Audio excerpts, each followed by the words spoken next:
أشهر أنواع سلالات الأغنام في مصر الخروف البرقي والخروف الرحماني والخروف البلدي أو الفلاحي، مش كده؟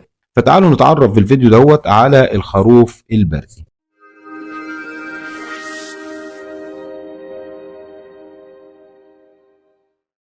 السلام عليكم ورحمة الله وبركاته. أعزائي متابعي قناة النجاح، قناة أخوكم محمد المصري، أسعد الله أوقاتكم بكل خير.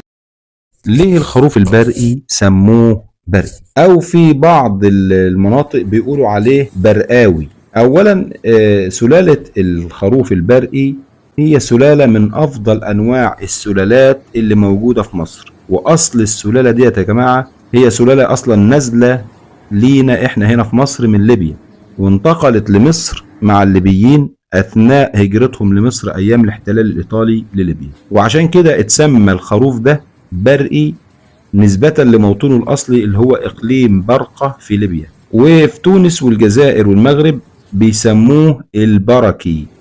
البركي مش البرقي، البركي. وشكل الخروف زي ما هو معروض أمام حضرتك في الفيديو اللي انت شايفه، فمن شكله تعرف تميزه بسرعة وبسهولة وانت بتشتري. شكله مميز جدا جدا زي ما انت شايف.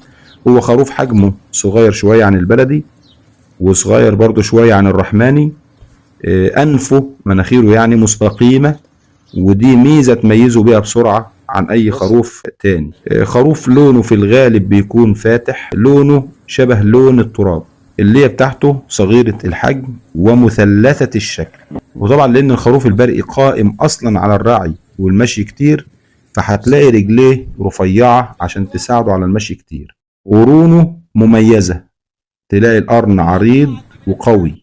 النوع ده من الخرفان يا جماعة بيحب المناطق العشبية اللي بيزرع فيها القمح والشعير والريحان وهكذا، لأن زي ما قلت لكم هو خروف رعي، والأشياء اللي هي بتتزرع في الرعي ديت أو الأعشاب اللي هو بيرعى عليها بتخلي طعم لحمه جميل جدا. ومن أهم مميزات الخروف البرقي إن نسبة الدهون في لحمه قليلة جدا، قد تصل نسبة الدهون فيه ل10% بس دهون، وبتكون الدهون دي متوزعة على كل جسم الخروف.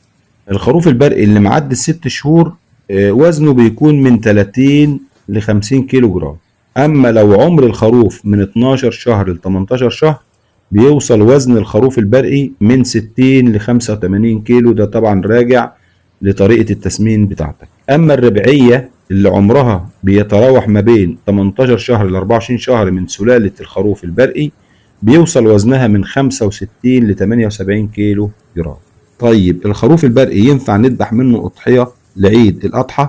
أنا بقول لحضرتك طبعا ينفع، ونص وثلاث أرباع كمان، بس بشرط إن يكون الخروف اللي أنت هتذبحه وصل للسن الشرعي للأضحية، وده بيعرف من خلال اكتمال 4 أسنان في الفك العلوي وزيهم في الفك السفلي في فم الخروف، وإن يكون متوفر فيه الشروط التانية للأضحية، إن مثلا يكون سليم من أي أمراض، تكون قرونه سليمة مش مكسورة، وودانه ما يكونش فيها قطع. لو توفرت فيه شروط الأضحية ما في مانع أبدا من إن يكون الخروف البرقي أضحية لذيذة جدا من الأضاحي اللي أنت تذبحها في عيد الأضحى.